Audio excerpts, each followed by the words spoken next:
So now that we've switched schedules, um, there is a new process by which every Thursday morning I have to a little bit listen to the podcast because I have to remember what the fuck we talked about so Oh, I know what to call the episode. uh-huh. So in listening to the most recent one, I come off as the kids say, super unhinged. That's what the kids say. Well, the kids say unhinged. That's the term nowadays. The kids say Oh, unhinged. okay. Um, I came off very unhinged in near the end of that episode. Hmm. To be fair, I think I was actually having my own personal breakthrough at the time. I did actually talk about that scenario in therapy yesterday, but yeah, doing the sort of a Dutch angle version of the Nick Cage meme for like 3 minutes, real close to the camera. My voice is half a register higher the whole time. Yeah, I was on one. So Okay. I can tell you all there were no drugs that I know of involved. Um, I think, but I do think that ended up being more about me than Mick. So Mick, I hope you got something useful out of it, but I certainly did. And the one good thing is I need to tell William to shut up more because that part was awesome. Sure. Um, Also, it hasn't happened yet because nothing happens very quickly. But as the actual producer and uh, what are we hearing? So there's work being done on the house. Oh, all right. You may Well, hopefully hear they'll give some access numbers or something you may if I can do hear this. a gentleman singing. He's just right outside the window doing his I work, didn't and hear singing. It sounds like somebody's talking in the next room. well, it's a radio you're probably hearing, but you Oh, might hear the gentleman who's working start singing along with the radio. I Nice. would love that. He's quite good. And Okay, it's in Spanish, so I don't understand all right, what all it right. is, but he's got a good voice. It's all right. Um, so yeah, as the person who actually handles the production and marketing and everything of this podcast, I have made an executive decision. It's not happening yet, but we're getting off Twitter/X and we're moving to Blue Sky. Okay. I only am on Twitter to announce the podcast. I'm really only on Facebook to announce the podcast and occasionally use it to message people. Um, Enough folks seem to be making the move to the Blue Sky social media, which for those of you who don't know is Twitter, but done in a distributed network style, so no one person can ever really own it.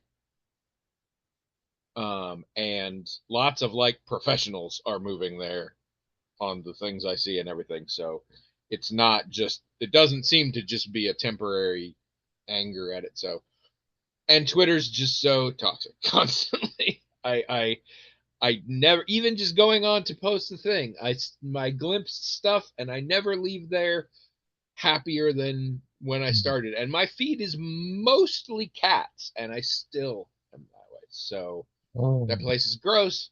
I'm getting out of there. We're getting out of there. So prepare to hear in the coming weeks what our new Blue Sky information will be. Um, and then Twitter will die. And yeah, so that's that. Hello, everyone. Welcome to Magical Talking Hat Podcast, the only podcast in the world that has not been sleeping well because they mixed up their own prescription medications for days.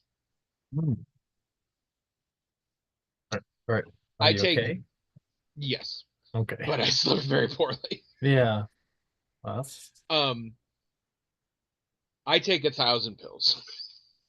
I take 500 in the morning and I take 500 in the evening. A lot of them are prescriptions, some of them are vitamins, some of them are specific supplements, things like that.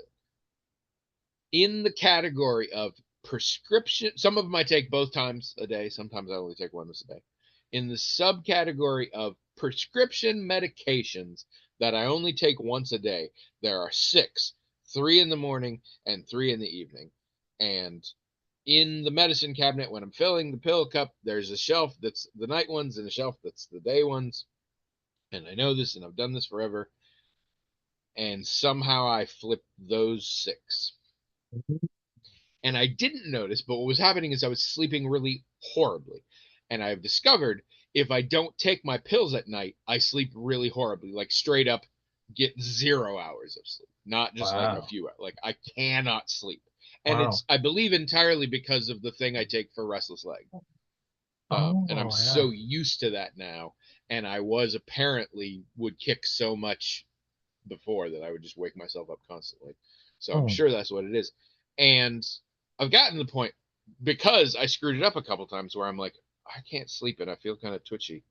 Oh shit, did I not take my night pills? And I'll look and see. But I did that and I had. And it might have been a little easier, except all of my pills are currently morphing into round and white. So it's harder in a group to differentiate. It used to be like that's the blue one and the orange one, and this one's all curly Q and whatever. But they're all just basically turning into aspirin of 3 or 4 sizes. Um, and I don't remember what it was, but I was just at my wit's end, and I was like, wait, that's not. And I realized I'd switched it around for a few nights, which also means my blood pressure meds were flipped, which probably didn't do well for my blood pressure, and my SSRI, which I take every morning, I suddenly was taking right before bed. And so I don't think that was great. I don't know what it did, but I don't think it was good. Yeah, so got that fixed. Doing better. That's good. I'm Tony, And I'm William, and this is episode 734. 734. And some of you might have been expecting some pancakes to be behind, but we had to cancel that, so we will have pancakes in the future. Um, there is a very specific, in unbelievably long list of things that take precedence over us having pancakes, and one of them is family medical stuff. So we'll put it there. There's a real long list. In fact, it would, in retrospect, it would have been way easier to make a list of the things that don't take precedence. I feel like it's smaller. Well, and so Uh, at first I thought we could still do it, but then you quite rightly pointed out that there was not enough time we could have for done us it to. if we wanted to hang out for an hour, Yeah. which for us is the equivalent of you bump into somebody on the street, but you're in a hurry. I was like, Yeah. no. I I was so desperate to make it work, and you were like, "There's no way, William." And you're like, "You're right. There's no way. That's not going to work." I was bummed at first, but I did realize, because the week's been kind of crazy and stuff, that it opened up 3 hours of my day today that I can do something useful. Yeah, So I was like, that's so right. that's nice. Because yeah, Sure. it's been crazy around here this week. Yeah, here too, Um, obviously. for the yeah, you got singing. Um, for those of you just joining us for the first time, we have a hat. It is magical in that it has its own email address, themagicaltalkinghat@gmail.com. And people like to write in, email into there with whatever the crap they want, really.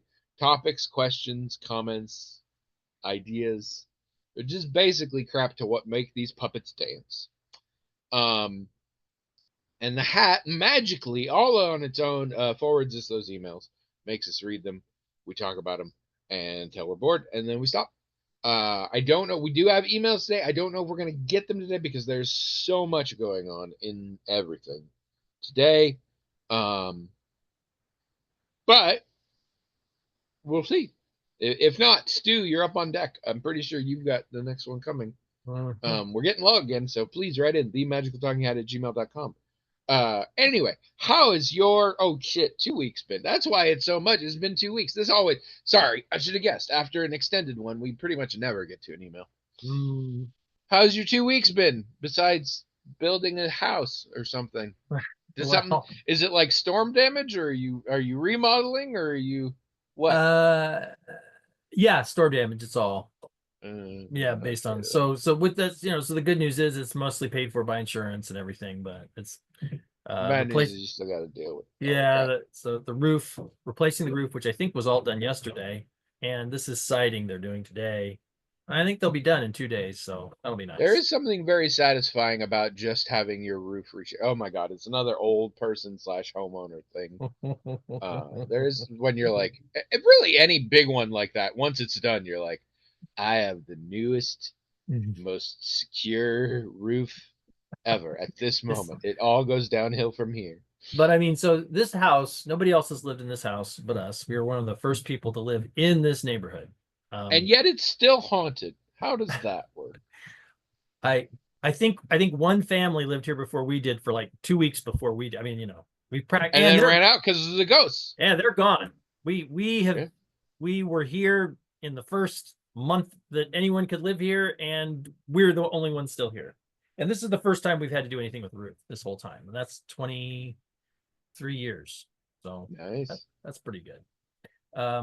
Last week, my brother was visiting from Alaska, and I was back several times because the anniversary of my dad's passing is a week from Sunday. So we the LLC is only recently formed for the farm, that we all have a fifth of a stake in it. And so there's still a lot to talk about what we're going to do and how we're going to do this, that, and the other thing. So we had a lot of conversations about that.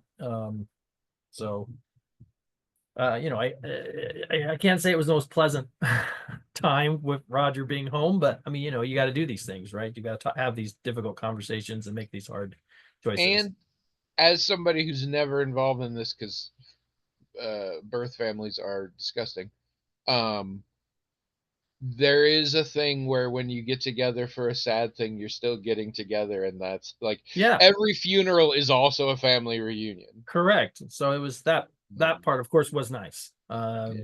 But yeah, and we all get along. So even though it was difficult, we're supporting each other and everything. So that's all cool. But that's what we were doing last week. The only thing that happened that would that would be worth talking about at length rather than just mentioning briefly is we saw Electric State, which you saw and want to talk extensively about. So I'll just pass things back over to you. When you're ready to talk about that, we will. We can get to that one. Um, based on date, I mean, there's a year's difference, of course. It's a few years difference, but based on date, your dad and my dad died pretty close to each other. Maybe we should start doing a cheers to dads or That'd be something nice. That'd somewhere be in nice. April. That could be neat. Yeah. Weirdly, this is like the 5th anniversary of my dad's death, and this year I'm really thinking about him a lot. It didn't really come up even the first year. I think it's coincidence. I'm not one of those who attaches to those kind of dates, like I know a lot of people do, but I think I just happen to be thinking about my dad a lot recently, Yeah. and I'm like, oh yeah, it's gonna be 5 years in a couple of weeks here. Yeah. I am one of those, like every August around the time my mom died, like I might not even be realizing it. Someone will say, "Oh, I can tell you're having a difficult time Yeah, right yeah, now," yeah. and it's really hard for my youngest brother because his birthday is 3 days before Yeah. that date. Which and actually, my dad's mother, my paternal grandmother, died also very around this time. And so my youngest brother's always, you know, had a hard time with his birthday around his birthday because of the death of certain people. And now dad also died really close by. So yeah, I really feel bad for him because I know it's really hard for him. My mom's birthday was 8 days before, and basically, so that year for her birthday, we just all sat around and tried to make dad comfortable until he died. Like we were all there by that point, Right. Right. and so I don't think she's particularly. I mean, I think maybe my sister takes her out for lunch or something, but they don't do a lot anymore for that. Yeah. That's hard for like I said, for people who associate with the dates like that, like I do, but not everybody does. You're right. Not everybody does. A lot of people do. We've had a very busy time over here over the 2 weeks. We unfortunately, the way in the new setup, in the old one, I think I could have shown you. We have a new washer dryer. Oh yeah. So was It's that a complicated thing to to get to no, happen? which is great. Here's the Okay. thing. All right. Trish and I need to replace every single thing in this house. Yeah, you've said that. Every appliance, everything have needed to for a long time, and we haven't due to laziness and anxiety over the process and forgetfulness and the fact that we are two grown-ass individuals who are not responsible for any children or having anybody over. So if the house falls apart around our ears, who the fuck cares? The one thing that hasn't been an obstacle is that we've had the money. We have savings Hmm. and we have enough. I don't know, to replace it all at once, but like we could definitely have gotten the ball rolling at any time, Right. financially speaking. So we finally did because the washer died hard. The washer, I now realize, was I think a cracked drum because we were Hmm. still using it, but it would leak. Mm-hmm. Mm-hmm. And so we're putting towels in front of it. And then, like 3 days before we were going to get the new one, it leaked bad enough that I was like, yeah, we're done. I can't put anything in that laundry anymore. But the really great news is this process has been very easy and very quick. Hmm. We went Good. out to the appliance barn in Kelowna. There are like three. We didn't want to go to a chain or Amazon or whatever. We're trying to do more local. Mhm. And there are like three major appliance retailers in our area that are local. There's Slager and there's Foster, I think, and then the appliance barn in Kelowna. And so we just and they all kind of carry the same things for kind of the same prices. So we just decided to go to Kelowna. We had other things out there. We got to go to the bakery, and Trish picked up some seed potatoes and stuff like that. But so we just went out there. We spent maybe a half hour going through them. I'd had a little advice. We'd done a little research beforehand. And so yeah, now we've got a Maytag washer dryer pair in black. I picked black, and the delivery guys were like, "We got the right color, right?" Because nothing else in our house is black. But I'm like, "Yeah, nothing goes with anything, and we're gonna replace it all already." I just thought the black looked cool, so I went with the black. Little downside in that it's in our kitchen, and the top of them were always counter space for us, and these ones are slightly on an angle, so they don't really work that way. So it's hopefully going to inspire me to clean up this crap behind me, because we have a high bar and a low bar there that makes tons of counter space, and the high bar hasn't has been like that for over a decade. So we'll do that. But yeah, so we got a new one. It's specifically designed to filter out pet hair, which hopefully will be good for my allergies. Um, but yeah, it's pretty cool. We got our dishwasher or from them, Pine Spine. We think Yeah, they're great. That, by the way, the delivery people were good. Our experience was also good. I I, I had an issue with me in that they said I will call you on Monday. It was Saturday, and they said I will call you on Monday to figure out delivery. Mm-hmm. And they didn't call on Monday, and Oh, then on Tuesday afternoon I called. Or wait, yeah, I called, and then they were like, "Oh, he's not at work today. He'll be back tomorrow to call you." oh And then he no. didn't call me the next day, Oh and I no. was getting pissed. And then Thursday he called, and I was like, "Yeah, I thought I was gonna hear from you on Monday." And he's like, "Oh, I must have miscommunicated." Anyway, so I was a little miffed about that, but it was also him telling me, "Can you do it next Tuesday?" And I was like, "Hell yeah, I can do it next." He's like, "It's done. We got it. It's in here." So all done. Yeah, and I mean, we'll definitely go back to them for. I think fridge is going to be the next one. Although while we were there, we looked at the fridges, and all the fridges that are like of the size that would fit in ours are pretty boring, Mm. and none of them have ice makers that aren't ice in the door. And we Mm. don't want ice in the door, but I very much want an ice maker. So now we're wondering, like, is that an aftermarket thing, or does nobody do that anymore? Because Mm. the ice in the door ones clog up. Everybody I Mm. know has that problem, and we don't Mm. want it. So, Mm. but I still want to make ice without ice cube trays if I can do it. Yeah, So, you're done with season 2 of Severance, yes? correct. You binge that shit. Enjoyed it, liked it. Yeah, I mean, I didn't think the season 2 was as strong as season 1, but yeah, I liked it. Hmm. I found myself pondering the other day because I really am enjoying Severance very much, and I shouldn't. Like, this screams mystery box. This screams it's going to be a Lost, you know? Yeah. And I was actually thinking, I was like, I should ask William, is that like, because you know Lost, and like, is this? And I decided I thought it wasn't for a couple big reasons. Um, One is, I mean, there's a lot of back factors, but a couple of big ones. One is, uh, it it's never there were no pointless episodes. There have been no episodes where you're like, we could have just taken that one out and we'd be in the same place. And Right. Lost, I didn't watch a lot of Lost, but I've watched shows like that. Most of those shows have a ton of episodes like that. Fillers, yeah, we call them filler Yeah, episodes. exactly, Yeah. exactly. Um, and two was I liked every episode, and that doesn't usually happen in those shows. Mhm, mhm, mhm. Recently, I watched an episode of Severance I did not enjoy. Mm, I don't want to spoil for people, so here's what I will say. It is an episode where some people go on a camping trip. I mhm. feel like you can put together which episode that is. I guessed that was what you were going to say. Yes. And the reason is, I mean, in general, it was a bummer episode. I did not enjoy it because it was kind of a bummer.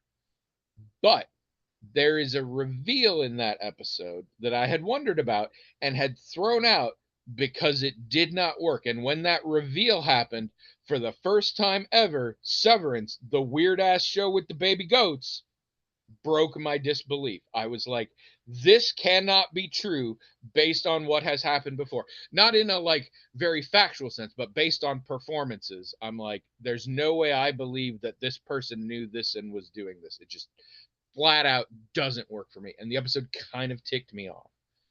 Um, that being said, we have now watched the one after, and again, I have to accept this reality that I can't buy. But once I have accepted that twist, it's still chugging along, and I'm very happy. No, I completely agree. You I and you even know what I'm talking about, don't you? You know yep, exactly what I'm talking about. I'm We'll pretty check sure. afterwards, but I'm I'm pretty like, sure. I was like, literally, it's leading up, and I'm like, if they do this, I'm gonna be so pissed. And they did this, and I'm like, no, not that's not what happened. Like, this is bad. You wrote this bad, or you performed this bad, depending on which one you want to do. Mm, I was so mad.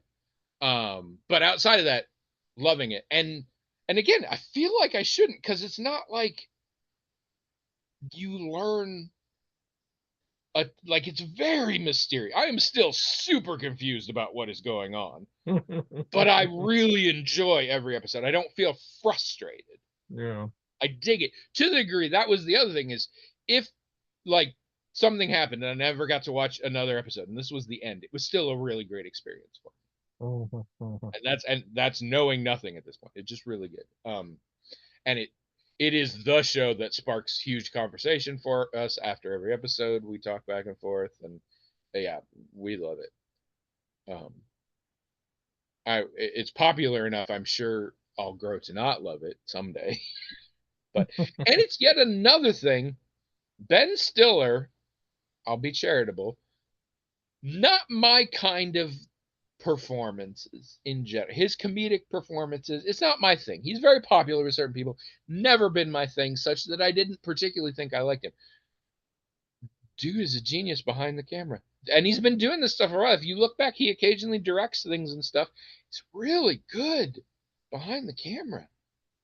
Really impressive. And he's attached, if you look back, he's attached producer and EP on a lot of shows and movies that you're like, really? Wow, because they're really good. So that was impressive. All right. I'm still playing Avowed. Really, really got me, sunk me in hard on Avowed. Mm, I'm about 50 hours in. I mm, think mm. I'm probably 2/3 of the way through, but things are still mysterious enough that I'm like, I could be 2/3 of the way through the first half, and then like a thing is gonna change, and Oh yeah. it's it's a little. tonally difficult for me because I have a quest where some untrained soldiers got killed being reckless, and I told one of them who left all of his friends behind that he was a coward, and then he tried to attack me, and I had to put him down and report that I had executed a military deserter. And in that same little jaunt, I helped a guy come up with some really bad maritime themed love poetry that he took back to his girlfriend who didn't like it. And these two quests are really like, we're dealing with, there's war, there's political infighting, there's imperialism and stuff. We're dealing with uh people having to become soldiers who didn't want to. We're dealing with PTSD. We're dealing with all sorts of stuff, and then just this goofy shit on the side. It's sometimes I'm like, I got to put it down for a little while, but I am still really enjoying it, and I think I will continue. And it has some neat mechanics where you sort of get to create the backstory that you have amnesia, or sorry, you don't have amnesia. Well, there's things about your past you don't know. I'll put it that way. You don't technically have amnesia, but you also are hearing a voice in your head that belongs to an entity who does have amnesia. And so together, you guys figure out stuff at certain places. And in those places, you essentially construct the story together. The voice will be like, this happened, and this, and you were here. But there's a lot of past lives and shit. Like, you were here, and this, but then something went wrong. What was it? And I get to pick. And in the process, I am forming my character and the character of the voice. I am 100% confident the character belonging to the voice is a different character depending on how I answer these things. And I get really bought into stories. So I'm the asshole who's like, we go to a place, some ruins, and I'm like, this is the place we talked about. I built this place. Oh my, like, and I'm just into it. Where like, it didn't really happen. It's a video game, but like, I totally buy into that shit. I'm also the one who every single video game, even on my kind of crappy TV, when I get to like a vista for the first time, I'm like, oh, look at that. That's amazing. Like, I buy into video games. Anyway, all right. Let's talk movies. I got a few. Oh, okay. Um, we'll end on Electric State. I Okay. I do want to say up front. At the time I saw Electric State, I texted William immediately and was like, this is my personality now. Like, I am in love with how terrible that movie is. Uh, and since then, I've learned two things. One, I'm the only one who gives a shit. Nobody thinks the movie's good, but also nobody cares as much as I do. Oh, And two, I haven't thought about it a ton after the first few days. So okay. I am, all the things wrong with it are wrong with it. And I will probably get my ire up here. But first and foremost, it's a very forgettable movie, I am Yeah. learning. Mhm. But let's back up to some other things. The other night, I showed Trish, who had never seen it, the 1989 Spike Lee film, Do the Right Thing. I've seen this film at least 3 times, I think more. I think my brother initially introduced me to it. I don't know. I have a strong association with my brother and this movie, and he's the sort of like, that's the sort of thing he would try and introduce me to when I was younger. So I feel like he did. Um, I have never ever ever said this about a movie before. It gets better every time I see it. It is. I am not, as a whole, the biggest Spike Lee fan. I really do like some of his stuff, but I really don't like some of his stuff. Um, and a lot of it just not sort of my thing. But this shows his genius. This is even though this is one of his fairly early works, this movie is a masterpiece. Um, it has a phenomenal cast, including a lot of people who will later be famous but aren't now. Um, it is really gut wrenching in places, but the parts that aren't gut wrenching are delightful, are really just enjoyable slices of life in Bed-Stuy, Brooklyn in the late 80s. and just fun little. It's very sort of anthological, is not, but it's a lot of there's a lot of separate. It's a very ensemble thingy where there's like little different characters and they interact with each other, and every person ever is in this movie, and it's really impactful. And it's the one sad thing it is arguably more relevant today. Its messages are arguably more relevant today than they were. Like the shit that it's talking about, and it's heavy shit, mostly about race relations in urban areas. uh the issues it brings up are worse today. Police brutality is in there and a lot of stuff like that, and the movie means more today, which it shouldn't, but it does. um Also, Giancarlo Esposito is in this movie,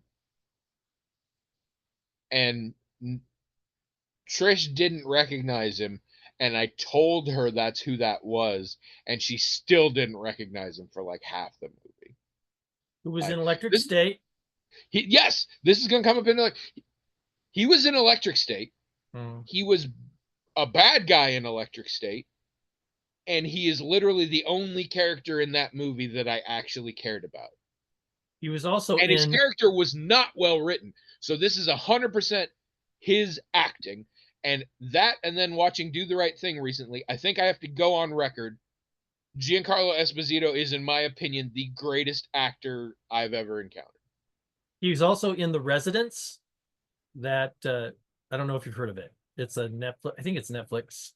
I A know lot of of it. He's people, he's everywhere right now. and we did watch that. I forgot to say we did watch that, and it was okay, but he was amazing in it. He was He amazing. always, that's the thing. Electric State sucks. He was amazing. Yeah. Such that, again, I felt for his arc. I didn't feel for the arc of any of our heroes.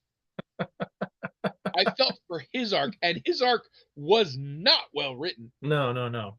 But he's just that. I think he's I good. think Giancarlo Esposito is my favorite actor, at least in terms of I think he's the best, has the best acting ability of anyone. Well, He you should is watch in The so many Residents. things, and he has there is such a thing as a Giancarlo Esposito sort of role, but he does so many where he just disappears.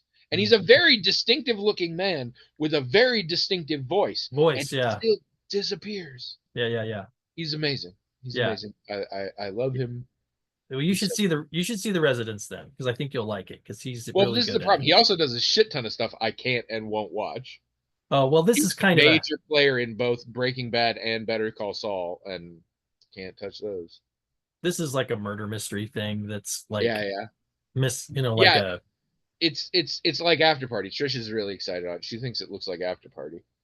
or I think it kind of looks like a Benoit Blanc thing a little bit. little bit better I'm than that sure though. we will. It doesn't look that impressive. Like I am not opposed to watching it. It's And I the think cat. Trish wants to, so it probably will happen. It's the cat. You want to watch it for the cast. He's not the only one who's good in it. He's not the only one who's great in it. The writing's but watching people do their thing and interact, it's kind of fun. So I recommend it. I am sure we will. But yeah, I do love him. So yeah, he's awesome. All right. But so you've seen Do the Right Thing. I don't believe I have. You should. You really should. It was a groundbreaking. It exploded the whole movie scene at the time. Yeah, I know it did. We're shocked. Oh. It is a unique film. You have never seen a movie like this, I promise you. It is currently on Netflix. Oh, yeah, well, we should see it. So people should go see it. It also is just an amazing cast. And so many of them where I'm like, that guy looks familiar, but it's 89. So you're looking like, oh no, he went on to do a lot. Like there's some small parts. Samuel Jackson is in it, and you wouldn't know it until you see him because he's not one of the like headline credits, and he for some reason did this one as Sam Jackson. So the name doesn't even stick out. Because I said, like, Trisha's like, that's Samuel Jackson. She's like, yeah. She's like, I didn't see him in the credits. I was like, yeah, he was on one of those where it was like 3 names. Also, introducing Rosie Perez. And she does a marvelous job, but I will say this. a lot of people have do Rosie Perez. Uh, what's the word? Impressions. I lost the word impression. A lot of people do Rosie Perez impressions. She has a very distinctive voice. And one could say, as often happens with impressions, people are doing a caricature of Rosie Perez. That is not true. That is true in most cases.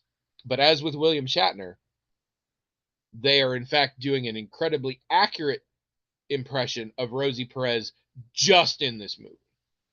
None of her other performances. She tones it down after this. But in this movie, if you've heard the most out there Rosie Perez impression, she's just doing that in this movie. But she does a wonderful job. That's me being silly. She's still a great performer in it. Y'all should be prepared. Spike Lee plays the POV character. Spike Lee's an incredible director. He's never been a great actor. He puts himself in the center of all of his movies. He's not terrible, but he's not great. So prepare for that. But it's everybody should watch it. It's currently on Netflix, at least in the US. Nominated for Best Picture, did not win for Best Picture in 1989. But really good. All right, set that aside. We watched Flash Gordon again. And people like to argue with me. This comes up the whole thing of good movies and bad movies and then awesome movies. And I say, Flash Gordon is a prime example of it's not really good or bad. It's both at different points. But it's primarily awesome. And people argue, like, no, it's good. And then you watch, and there's what I can only describe as the football scene. And you're like, no, it's definitely not. I'm having a great time. It's awesome film. But it's not good. No, look at this. This is not good. Like, there are so many questions. It's so easy to make fun of. It's so ridiculous. But it's a hell of a time. And as everyone likes to say, even though we all already know it, a huge part of that is an incredible soundtrack. So I encourage y'all to watch it again. It's a real fun movie. It's not good. It's not bad. It's awesome. That one you've definitely seen. Unfortunately, yeah, I've seen that. What are you talking about? It's awesome. Nah, I get why you wouldn't, though. You're a square. I get that. Yeah, I'm a square. All right. For years, I have known of the existence of the Assassin's Creed movie.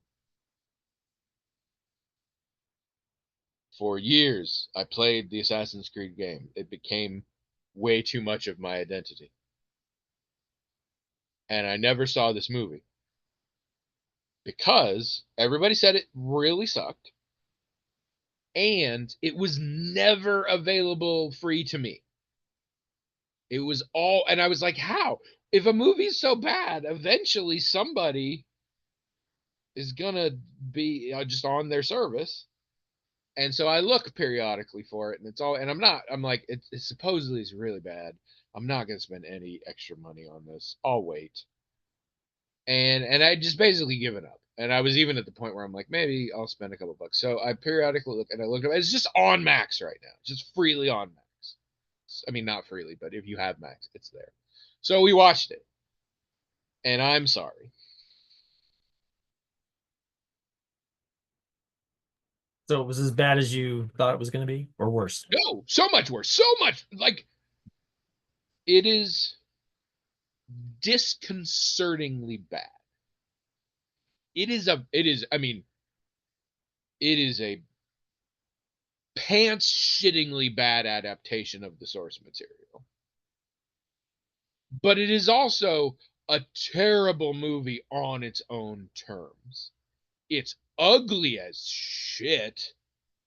The writing is atrocious. It is just full of lines that when you were a little kid, you're like, that's really profound. Wait, they didn't really say anything, did they? It is terribly inconsistent in its lore and just logistics. they have altered motivations of certain characters and factions in ways that now are you're like, well, that's not what people would do or think.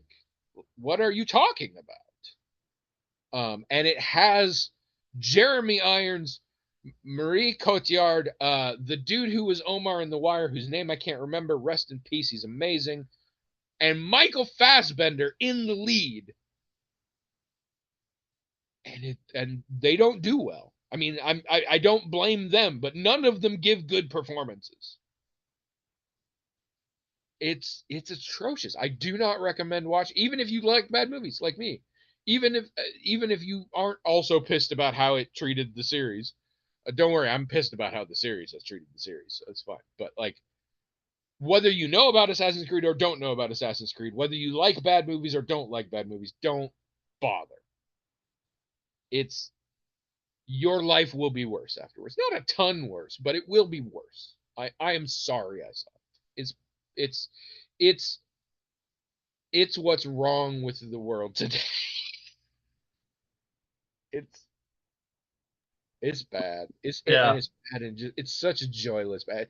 You're nodding like you've seen it.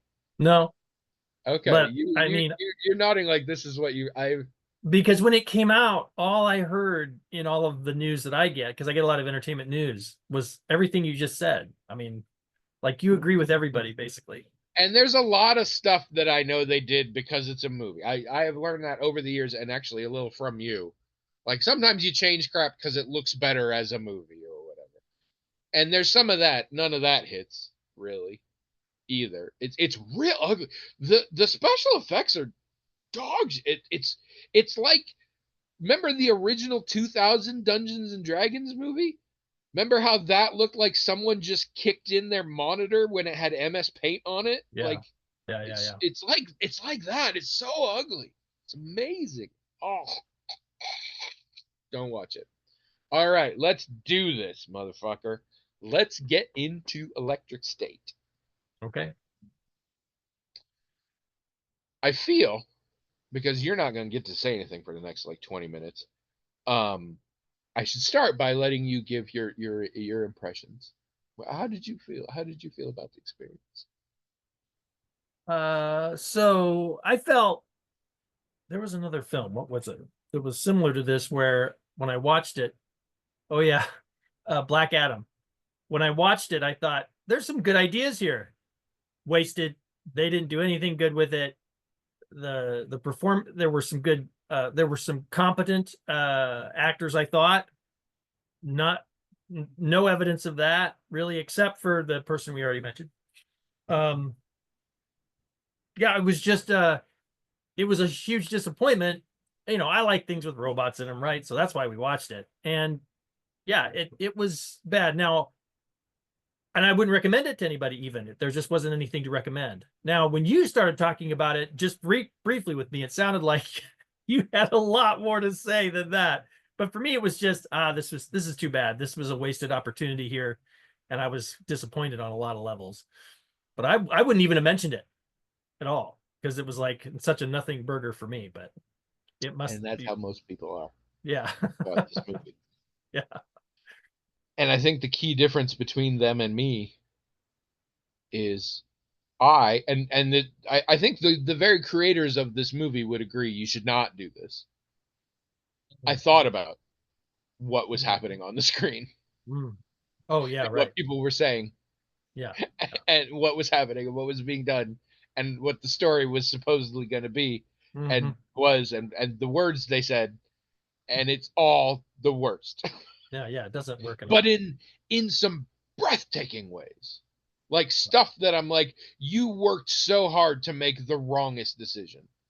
Oh. Like this is a movie that is estimated to have cost $320 million. Oh yeah, that's another thing that's so expensive. Yeah. Yeah. All right. We're gonna get into this. Okay. All right. Let's start with the easy level, just to get everyone up to speed who's here. The Electric State is a film that came out on Netflix recently that is, with the biggest air quotes in the world, loosely based upon a graphic novel of the same name. It was done by the motherfucking Russo brothers. Yep. And I Right. don't know why it took me so long. I guess I was still feeling the tingles from the Endgame saga of the MCU. But those guys are trash filmmakers and should stop being allowed to make films. Agreed. They're pretty much the kings of the Red Notice at this point, and stop it. Yeah. Yeah. Stop it. I completely agree. Um, I want to get the graphic novel that this is based off of. It sounds fascinating. Yeah, it does, doesn't it? It is best known for its freaky. This is an alternate sci-fi 90s. And so it is best known for this sort of macabre sci-fi 90s vibe to it. The Russo brothers freely admit mostly they just liked that look, and that's why they made this movie. Yeah, the aesthetic. They like the aesthetic, and Yes. that's what. All right. But at its heart, this is a movie and a graphic novel about a world in which in the past there was a war between the robots and the humans because we made robots, and then they got sentience and said, can we be free? And we were like, no, and then war. And the war is over. We've all moved on. And this is a story of a teen girl seeking out her brother off in past a lot of cool looking set pieces. This is where the movie and the graphic novel agree. Those things, the end, and maybe some character names and maybe some visual, like literal images. In fact, several of those. All right, so let's good things. I have two. Okay.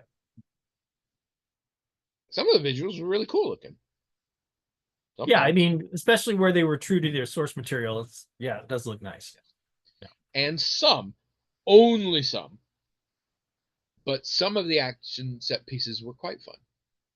There were a few fight scenes and chase scenes. A few. There were some that were pointless and stupid and ugly and didn't make sense. But some of the action scenes, I was having fun with it on that level. Okay. All right. That's everything good about it. We're done.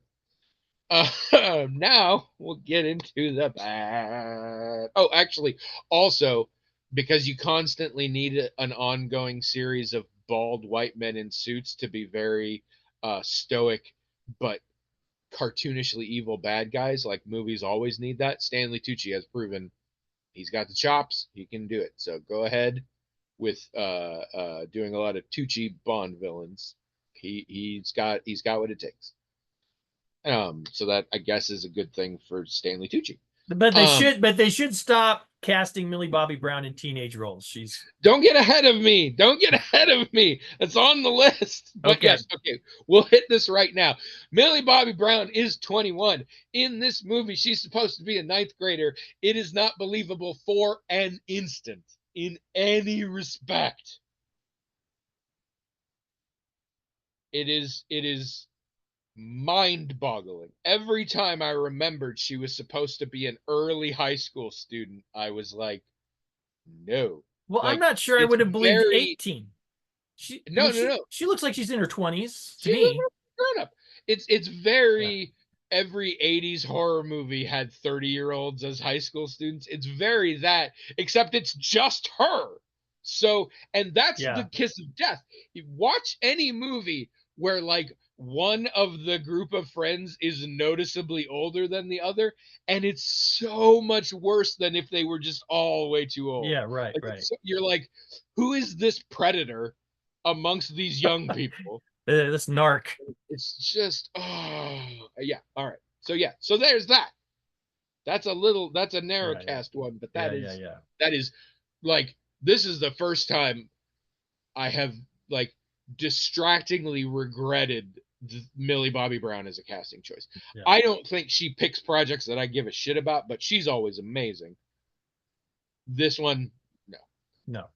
But to that, everybody's performances suck, except Giancarlo Esposito and a little bit Stanley Tucci. Yeah, right. In that Stanley Tucci was given a very boring specific role and he nailed it. Yeah, agreed. And good actors are in.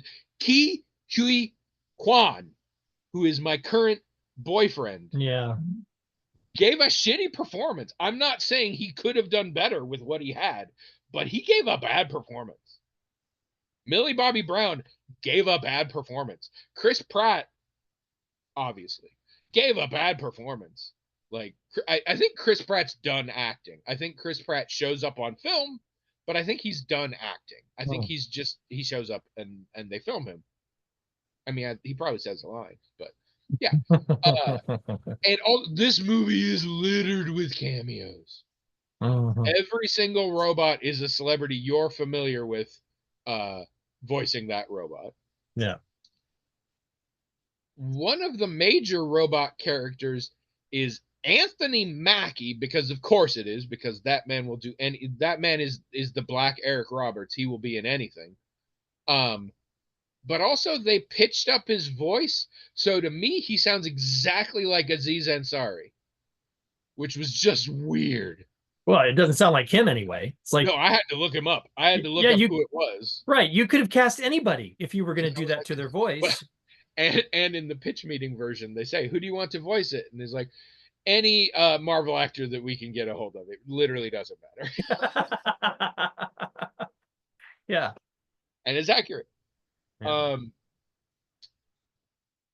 Okay, I think this list is sort of going deeper into the things that really bothered me and that I don't get. So this is probably a good point to put in.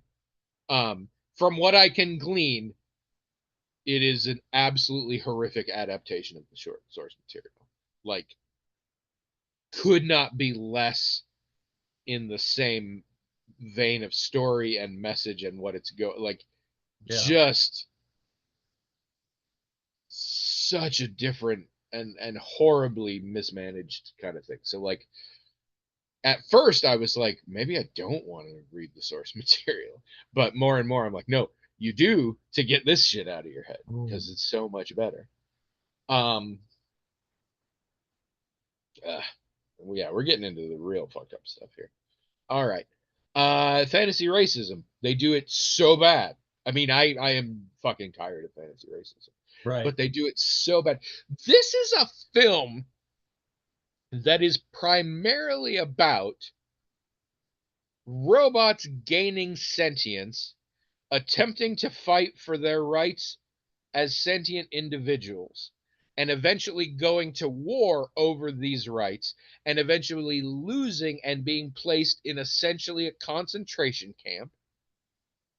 They were a reservation is probably better. A reservation in the desert. And it is a movie where we struggle with the fact that humans just can't accept the idea of sentience, and to the degree that they have news arguments on air with robots about how those robots aren't sentient. And the word and every variation of the word sentience is not said once in this entire film. Yeah, I guess that's right. I don't remember it being said. It's insane. People have in-depth, nuanced, philosophical conversations about how you're just a toast. How you are incapable of thought and feeling. From beings that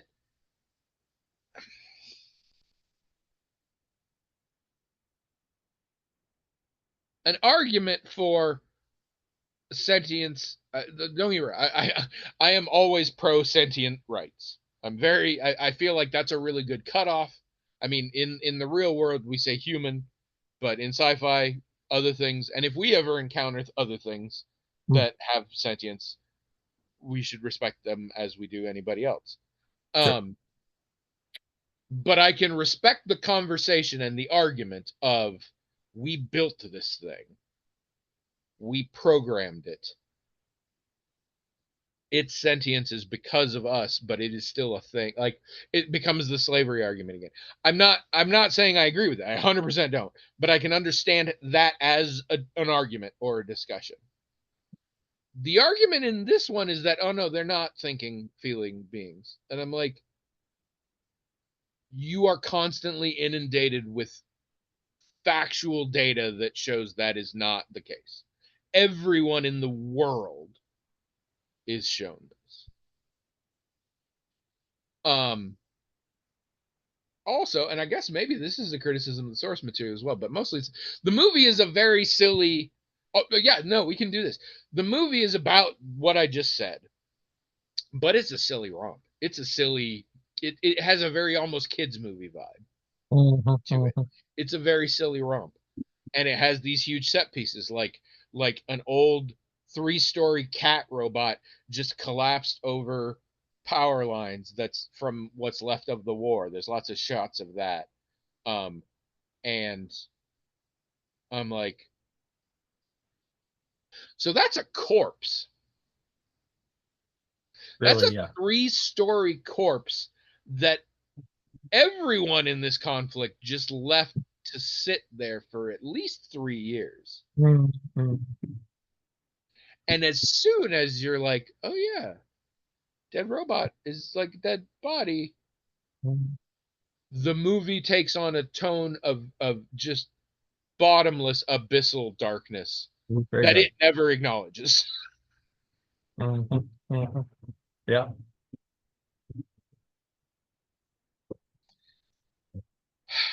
And there's the one, and I was gonna have difficulty talking about it because I didn't want to spoil this, but I'm gonna spoil it. I don't give a shit. This movie sucks. We should probably throw in everything happens with the will of the force. Every plot point moving forward is found accidentally, or it. If you were discussing the plot of this movie, you would say super easy, barely an inconvenience 20 times.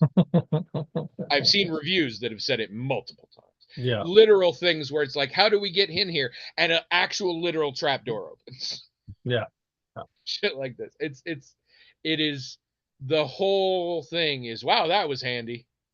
I don't think the story could have continued if that random thing hadn't occurred. Like every beat of the story is that.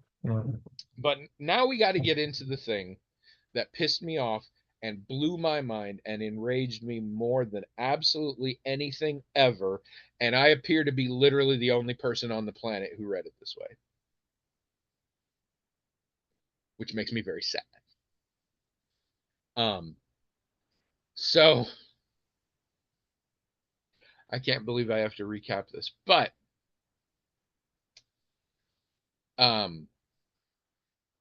we weren't going to beat the robots, the humans, because they're robots. And we come up with some reasons why robots are better at fighting than we are. We also contradict those in the movie. Like robots don't have to sleep or whatever. No, they do have to plug in and recharge for several hours a day. But they don't have to sleep, so they're like whatever. This kind of shit. Anyway, but so we're losing. And then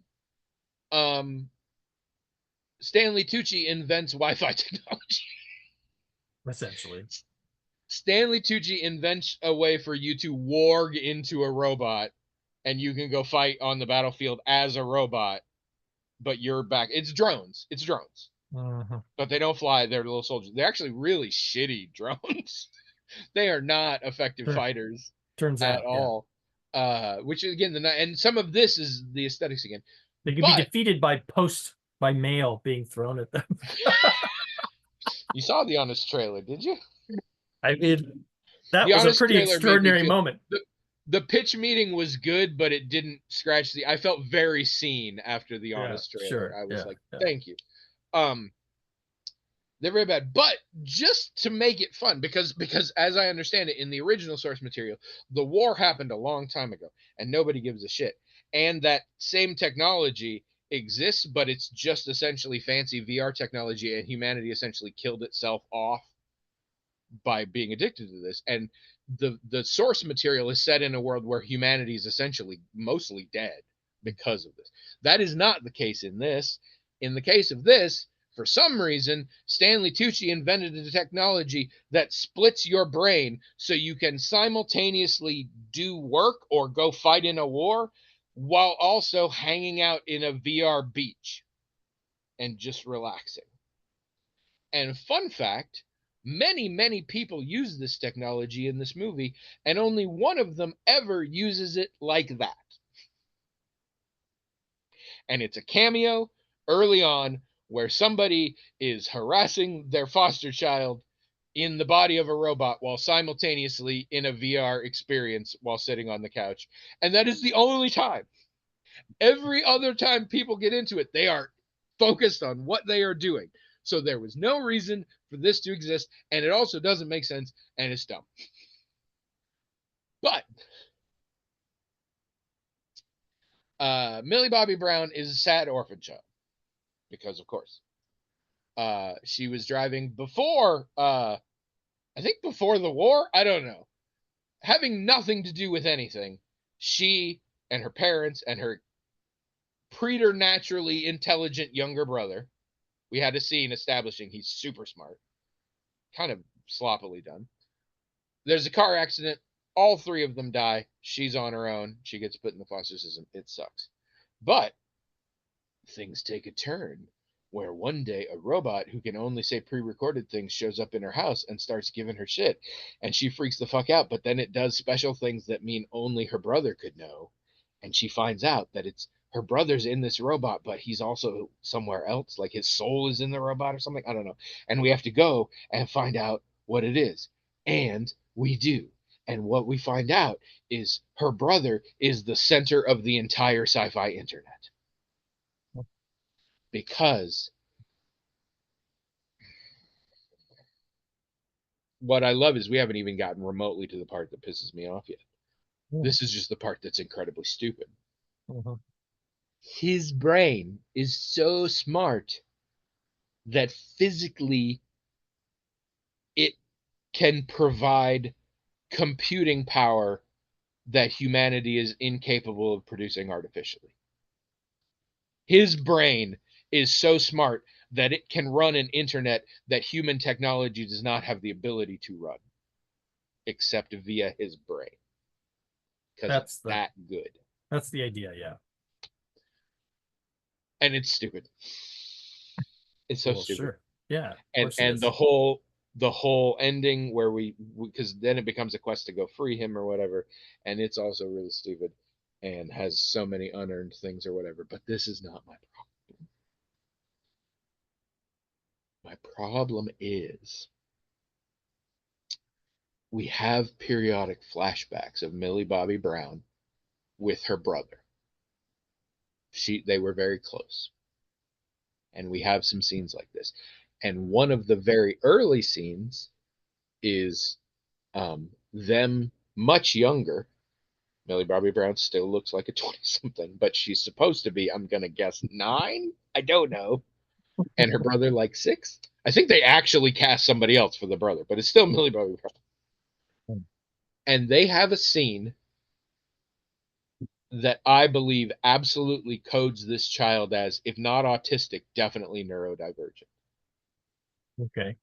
They literally have a scene in which he is having a panic attack because of something that is out, like he's just missing something or whatever, and she calms him down in a way that, to me, maybe nobody else, very much codes him as in the neurodivergent range. And when you attach that to the plot point, which apparently the plot point does exist a little bit in the source material, but it's not that his brain is super smart and everything like that. It's a different thing. I don't know what it is, but this becomes autism is the next step in evolution again. This becomes the thing that fucking Predator movie did. To me, this is very much, oh yeah, this kid's autistic, so his brain is so powerful it can run a global internet. Oh, I don't even remember the scene you're talking about where he was having. Nobody does. It was so small, but it was so conspicuous. It like, if that's not what the point of that scene was, then that scene had no point. It was like 30 seconds long. You don't remember it. Most people don't remember it. I didn't imagine it. No, I'm not saying you did, but I don't. I I do know, not but remember it at all. this is how insignificant it is as a scene. I'm the only reviewers I have seen have not. I've seen them go through the beats of the story. They have not mentioned this. Hmm. But I can't make myself interpret it any other. I can't come up with another way to interpret it, and I find that, I mean, so many things about this, they're just breathtakingly offensive. Their way of handling post-war trauma and stuff like that. That it's so bad and it's so offensive, but it's so dumb that I can't get that. Like, it's just, I don't. It's another one. Like, I'm fascinated because I don't think you can accidentally fuck up this bad. Like, uh, at best, you can maybe so actively not give a shit that you fuck up this bad. That's the most terrible, I mean, sorry, the most charitable interpretation I can give you for the electric state is clearly everyone involved gave so little of a shit that it ended up being an absolute dumpster fire of a nonsensical, boring, tone deaf, offensive film through sheer negligence. It's, and again, this is only if you think about it. The general consensus seems to be it's dumb, it doesn't make sense. Put it on in the background if you want while you're doing chores. And isn't it insane that something like that cost $320 million? And I'm like, yep. But also, if you think about it for even 2 seconds, everyone involved in this movie should be put to death. well, okay. Neat. That's not a hot take. I've been thinking about this for weeks. I've given some serious thought, and I'm afraid we have to execute. We're going to go through the end credits, and and my heart goes out to those who were just given special thanks, and especially I hope they didn't list the studio baby names like they do in video games, because that'll be rough. But I think we have to murder literally every name that shows up in the credits. Yay. And if you disagree with me out there, everyone, just think about the movie for a minute and you'll see my wisdom. It's so extraordinarily bad. Hmm. Like, and again, it's tone. And admittedly, I am extremely sensitive to tone. But I'm just like, you always have to think about what your movie's saying. And if you think about what your movie over is all is saying, well, you should think about what the individual scenes also say. Sure. I mean, yeah, I agree with And that. if those match up. Yeah. This one doesn't. But I do want to check out the source material, and I may try and get a hold of it. But yeah, it's bad. Y'all can feel free.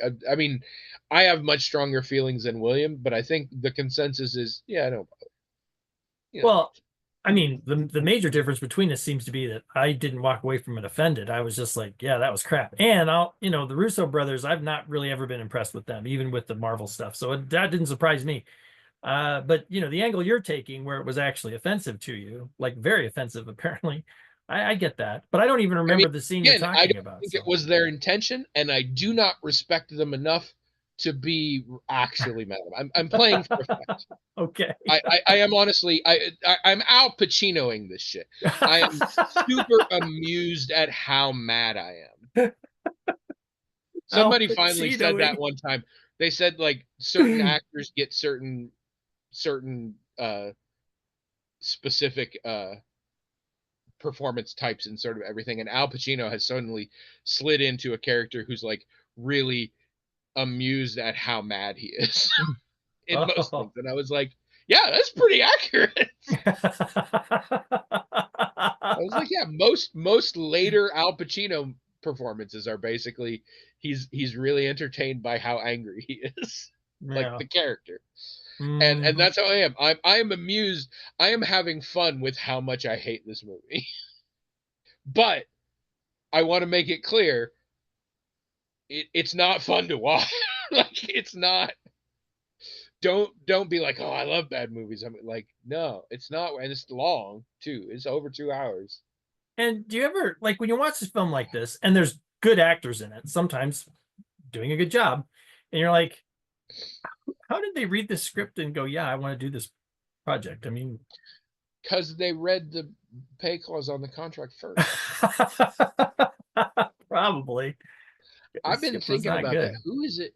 Somebody recently who I'm like, they're a really good actor, but they have just been in schlock, but all what I think is really high paying schlock. I can't Mm. remember who it was, but there's somebody, and I think it's one of those one for them, one for you thing. I think if you do a couple of these, you can be in every indie in the world that you want to, and even fund some of them, and you don't have to worry about it. But yeah, no, I don't think any of it was any of the stuff that I found awful was on purpose. But I do think it's there, and I think it's negligence. And again, just nobody giving a shit. And it's I hate this. We're in the age of red notices, and you know what's happening? I'm watching less of them, but I'm still watching some of them, Yeah. and we're heading toward a point where I'm gonna, and maybe not consciously, but I'm gonna have a new standard for films that's a red notice standard, and one of these is gonna come out that's gonna be absolute dog shit like all the others, and I'm gonna say it wasn't bad, Yeah. and it's the beginning of the end. We're gonna be happy with less. The whole It's the whole frogs in boiling water or whatever. Or, exactly, which apparently is a myth, but well, uh it's an idiom now. So yeah. But yeah, exactly. And no, the idiom applies here. No, I just put that out there because it is one of those that a lot of people still think is actually real, oh, and it's okay. so Yeah. public service announcement. But perfect metaphor here. Absolutely. Um, it is exactly that, and I know we're heading for that, and I feel it now because I like some red notices, or I hate some red notices more than others, uh, and occasionally can't even get through them. But then yeah, so we're getting to a point where I'm gonna be like, it's fine. It's actually very much going to be Wallace Shawn lamenting the state of modern theater in 1984's My Dinner with Andre. So that's sad, but yeah, don't watch that one. Go watch Flash Gordon. Flash Gordon kicks ass. William's full of shit. It's a dumbass movie, but it's awesome. And baby Brian Blessed, baby Timothy Dalton, baby Max von Sydow. Uh, I mean, comparatively, Comparatively. compared to like The Force Awakens, he's very young in Flash Gordon, and it's the movie that brought us the concept of hot hail. And also, my most recent watch, I'm reinterpreting that Topol's character of the Doctor is actually also Tevye from Fiddler on the Roof. This is just like older and more educated Oh, Tevye. sure. Becomes way more fun. And it's the golden age of sci-fi that had no sci in it. It's beautiful. It's awesome. I was actually when I watched it, I realized something. So I would not say, or I would not have said, I still don't think I would say that Flash Gordon is one of my favorite movies. I don't think I'd say that. But if you measure favorites based on how many times you've watched them, it's probably in my top 10. Wow, you've watched it that many times. Three. Oh, The number of movies I have seen more than twice is very low. When I first had this thought, I could only come up with like three of them. I have since come up with a few more, Do the Right Thing being one of them. Although this may have been my third watch the other day, so that's a new one. But yeah, I don't usually watch a movie a second time. yeah. Um, and if I do, two's about as far as I'm like Netflix. I won't go to three. Um, Big exceptions are Princess Bride, which I have seen probably 100 times, and same with the first two Beverly Hills Cops. I had VHSs of all of these, and I would watch them sometimes every day for months. I famously wore out the tape on one of the Beverly Hills Cops. So those three I've seen more than anything else, which I guess means they're my three favorites. I do put up The Princess Bride as my favorite movie for people who need me to say that. Like, what's your favorite movie is a useless and ridiculous question. Yeah. Completely. But if you want me to answer, my best answer is probably The Princess Bride. That's fair. I think gun to my head, pick a favorite movie, be as honest as you can, or I'll murder you. It's Princess Bride. It's definitely the movie I've seen the most. So I wonder, but yeah, I'm like, so do I really love Flash? Because I'm the one who picked it this time. Like, it wasn't like somebody made me watch it again. I was like, I haven't seen Flash Gordon in a while. Let's watch that. So it's weird, but do the right thing. Seriously, never experienced that before. First time I saw it, I was like, that was weird, but cool. And the second time, I'm like, wow, this movie's really good. And then this time, absolutely blown away. And seeing things, there's so many archetypes within the film, and now I'm seeing them as metaphorical archetypes representing like huge swaths of society in places. And it's, I don't know if I can give Spike Lee credit for the precision with which it was done, but for such an insane movie, and the film style is like nothing you see nowadays. It's very stage play-ish, but in very interesting filmmaking ways. Um, it does fourth wall breaking sometimes, but in very select ways. It's fascinating. It has such a great cast of old black actors.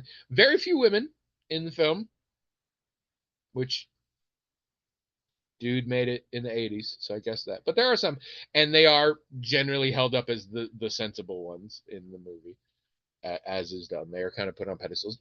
Fantastic performance. Fantastic performances from Martin Lawrence with a lisp. For no reason. And it's kind of pre-fame Martin Lawrence, but he does great too. Everybody does great in this. I think I don't know if this was intentional. It says a lot about masculinity.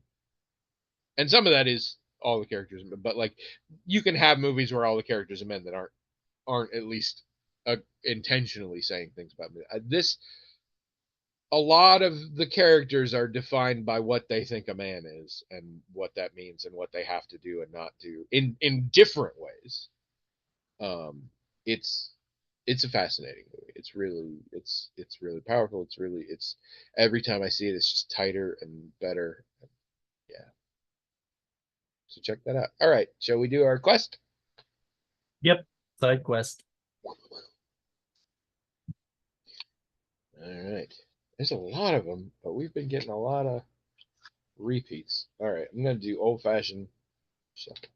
Do you remember when you learned how to like shuffle cards? I never properly learned, I don't think.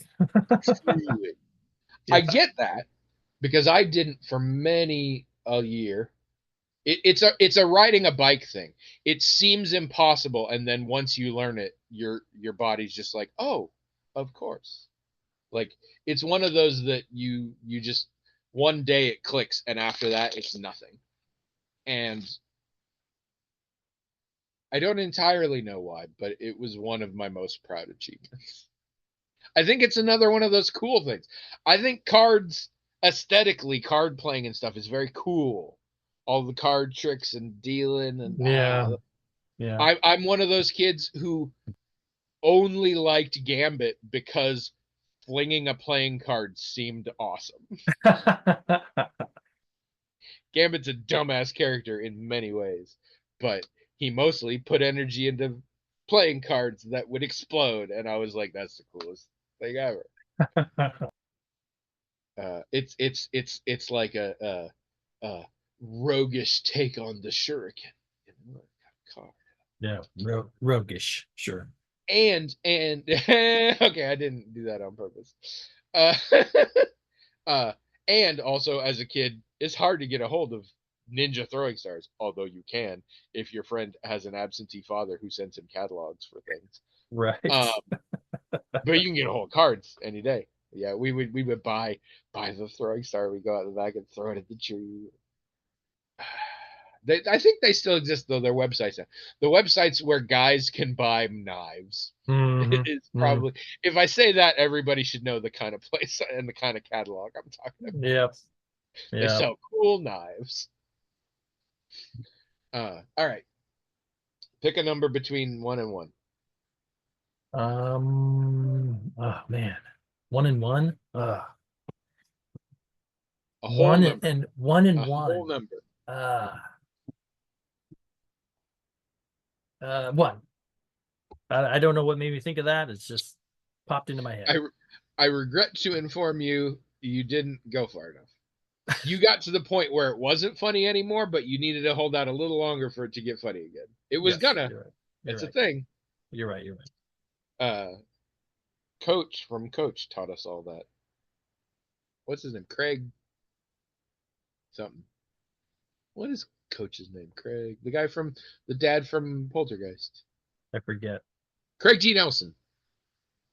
Yeah, with all the exterior shots in the University of Iowa and that Yes.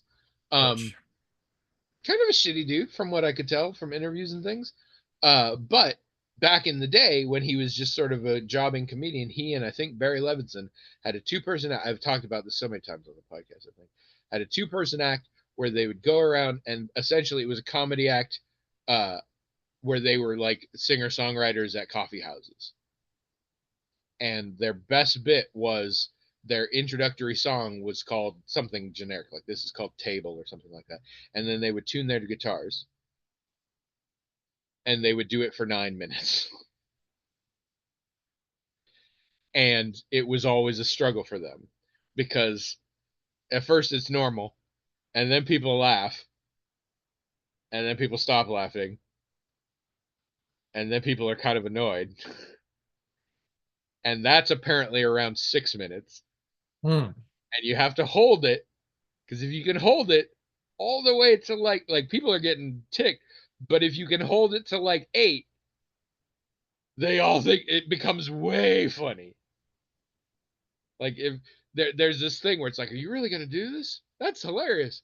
Are you still doing this? This sucks. Oh my god, you're still doing this. It's amazing. Like, and apparently it would work, but you had to sweat through minutes 7 and 8 because the audience was getting hostile. Well, you also have to have that time, which we don't have. No, but that's what I'm saying is I don't think it would have been 9 minutes, but I think if you would have given it like 30 more, for me, I guess I'm your audience here, so I thought it was funny, and then I didn't think it was funny, but I'm confident if you'd gone a little longer, I would have thought it was funny. Okay. So I'm Feeling here a to little rushed. sorry, we are way over time too. All Yes, right, exactly. I feel like I've had this.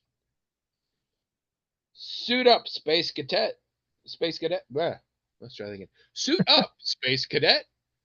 Set out your clothes for tomorrow.